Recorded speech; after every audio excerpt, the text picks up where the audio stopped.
नमस्कार. आज मी तुमच्यासाठी घेऊन आलेली आहे गणपती बाप्पाच्या आवडीचे हे चुरमा मोदक. करायला अतिशय सोपे आहेत. एकदा केले का 15 दिवस ते 1 महिना याला काहीही होणार नाही, जशाच तसे टिकतात. आज मी मोदक आणि इथे लाडूसुद्धा तुम्हाला दाखवलेले आहेत. तुम्ही लाडू किंवा मोदक दोन्हीही करू शकतात. चला तर मग सुरुवात करू. तर सुरुवातीला आपल्याला गव्हाचं पीठ घ्यायचं आहे. तर पहा, इथं 2 कप मी गव्हाचं पीठ घेतलं आहे. कप किंवा वाटी जे काही घेत आहे त्याचप्रमाणे आपल्याला सर्व साहित्य घ्यायचं आहे. त्याच्यानंतर आपल्याला 4 चम्मच इतकं त्याच्यामध्ये रवा आणि 4 चम्मच इतकं बेसन घालून घ्यायचं आहे. अगदी थोडंसं मीठ घालायचं आणि याच्यामध्ये आपल्याला घालायचं आहे तूप आपण गरम न करता असंच घालून घेतलेलं आहे. एकदम खस्ता असं आपलं मोदक तयार होतो त्याच्यासाठी. तर पहा, आता काय करायचं आहे आपल्याला, याला दुधामध्ये चुरून घ्यायचं आहे. तर मी इथं 1 कप जी आपण वाटी घेतली होती ना मापाला सुरुवातीला, त्यांनीच 1 कप इतकं दूध घेतलेलं आहे. आपल्याला एकदम घट्टसर असा याचा गोळा मळायचा आहे. चुरमा लाडू तुम्ही बाजारातून अनेक वेळा आणला असाल किंवा मोदकही आणला असेल, पण त्याच्यामध्ये कसं एक थोडंसं रवा टेक्स्चर असतं ना, अगदी त्याच पद्धतीचा होण्यासाठी आपल्याला थोडंसं जाडसर हे मिश्रण पाहिजे. त्याच्यासाठी आपल्याला काय करायचं, गव्हाचं पीठ सुरुवातीला चाळून घ्यायचं नाही. त्याच्यामध्ये हलकंसं चाळलं तरी जाडसर चाळणीनं चाळायचं आणि रवा घालायचा. म्हणजे कसं एकदम छान, जसं बाजारमध्ये त्याचं टेक्स्चर असतं ना, अगदी त्याच पद्धतीने येते. आता घट्टसर आपल्याला याचा गोळा मळून घ्यायचा आहे. एकदम सैलसर मळला तर याच्यामध्ये खूप तेलकट होते. तर पहा, छान असा घट्ट गोळा मळून आपल्याला 10 मिनिट याला बाजूला ठेवायचा आहे. 10 मिनिटाच्या नंतर आपल्याला अशा मुठी बांधून घ्यायच्या त्या पिठाच्या.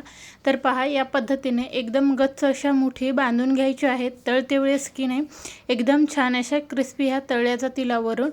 तर पहा, छान अशा मुठे हे बांधून झाल्यात. आता तळूता त्याच्यासाठी तेल छान गरम होऊ द्यायचं आहे.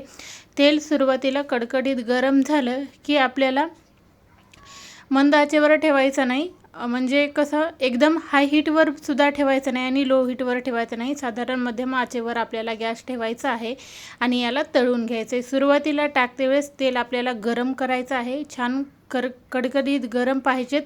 नंतर आपल्याला लो हीटवर गॅस ठेवायचा नाही, मिडियम हीटवर ठेवून छान असं याला तळून घ्यायचं आहे. लो हीटवर ठेवल्या तर एकदम तेलकट होतील. हाय हीटवर ठेवल्या तर बाहेरून तळतील, आतून तळणार नाहीत. तर एका वेळेला पहा, आपण या पद्धतीने अर्ध्याच्या वर इतके घालून घेतले. जेवढे कढईमध्ये येतील ना तेवढे घालून घ्यायचे. छान परतून लालसर कलर येऊपर्यंत आपल्याला तळून घ्यायचे. तर पहा, पहिली बॅच आपली तळून झालेली आहे. याच पद्धतीने दुसरीही करू. हे चुरमा मोदक एकदम करायला सोपे आहेत आणि चवीला ना एवढे भारी लागतात. आज आपण एकदम कमी तुपाचा इथं वापर केलेला आहे. सुरुवातीला आपल्याला 2 चमच तेल घालून घेतले. हवं तर इथं मी तेलाचा वापर केला आहे तळण्यासाठी. तुम्ही त्याच्याऐवजी तुपाचा सुद्धा करू शकता तुमच्या इच्छेनुसार. जर तुम्हाला तूप आवडत असेल तर तुपामध्ये सुद्धा तळून घेऊ शकता. खरे तर हे तुपामध्ये तळे जातात, पण इथं मी तेलाचा वापर केलेला आहे. आता हे छान तळून झाले की याच्यामध्ये ड्रायफ्रूट आपल्याला तळायचे आहे. जे तुमच्या आवडीचे, जे तुम्हाला आवडतात ते इथं तुम्ही घालून घेऊ शकता. मी 5 ते 7 काजू आणि बदाम घालून घेतलेत. थोडेसे मनुकेसुद्धा घातले. छान असे तळले गेले की काढून घेऊत आणि त्याला आता पहा, काढून घेतल्याच्या नंतर आपले जे मुठी आपण बांधून ठेवल्या होत्या ना पिठाच्या, त्या आपल्याला फोडून घ्यायच्यात. या पद्धतीने हाताने इझिली फोडतात. थोड्याशा गरम आहेत ना तेव्हाच फोडून घ्यायच्या. आपण एकदम अशा कडक केल्या नाहीत, हलक्याशा मऊ आहेत आणि आतमध्ये तूप टाकले नाही त्याच्यामुळे एकदम सॉफ्ट असे होतात. ते कडक होणार नाहीत. तेल टाकल्याने मात्र कडक होतात.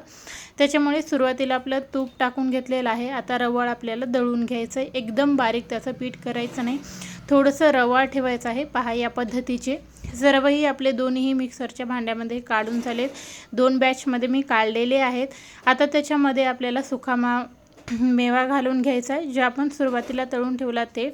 आता पहा, ते मिश्रण आपण बाजूला ठेवलेलं आहे. आपल्याला इथं पाक न करता आपण साखरेचा वापर केला नाही, गुळाचा वापर करतो आहे. त्याच्यासाठी पॅन ठेवला आहे. त्याच्यामध्ये 2 चम्मच आपल्याला तूप घालून घ्यायचं आहे आणि याच्यामध्ये गूळ घालायचा आहे. तर मी इथं कापून असं गूळ घेतलेला आहे.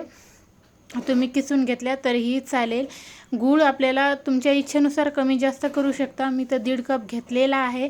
तर पहा, गूळ आपल्याला फक्त 1 ते 2 मिनिट फक्त नाही विरघळूपर्यंत ठेवायचं आहे. छान विरघळला, त्याच्या गाठी गुठळ्या ज्या काय असतील ते मोडल्या, एकसारखा आपला पाक हा तयार झाला की आपण या मिश्रणावर घालून घेऊ. तर पहा, याच्यामध्ये एकही गाठी गुठळ्या राहिल्या नाहीत आणि पूर्णपणे हे मिश्रणावर मी घालून घेतलेलं आहे.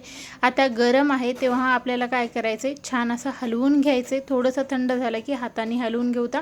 सुरुवातीला आपल्याला जे काही उलटणं पळी तुम्ही घेताय हलवायला त्यांनी हलवून घ्या. थोडंसं थंड झालं की हाताला सैलसर झालं, आपल्या हाताला सहन होऊ जशी झालं की आपल्याला काय करायचं, या पद्धतीने हाताने छान याच्यामध्ये ज्या गाठी असतील एखाद्या पिठाच्या जर झाल्या असतील त्या काढून घ्यायच्या आणि या पद्धतीने आता आपल्याला लाडू वळून घ्यायचा आहे. तर पहा, अजिबात आपण तुपाचा कमी वापर केलेला आहे आणि कमी तुपामध्ये आपला एकदम मस्त असा चुरमा लाडू तयार झाला आहे. पहा, एकदम गोल गरगरीत आपला हा लाडू तयार होतोय.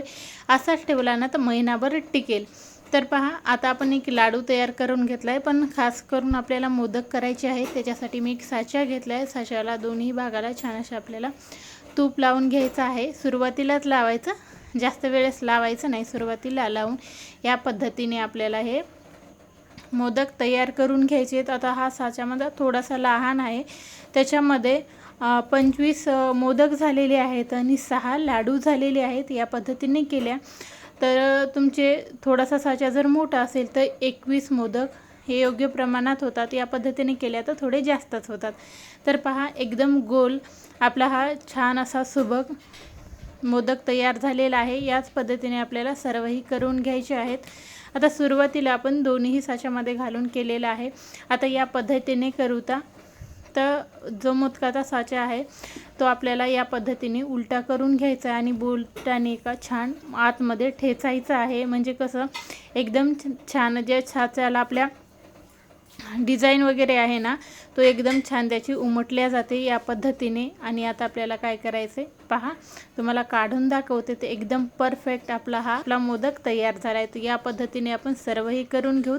तर पहा, एकदम सोपे झटपट होणारे आहेत, कमी मेहनतीमध्ये होतात, कोणीही करू शकेल इतकी सोपं आहे.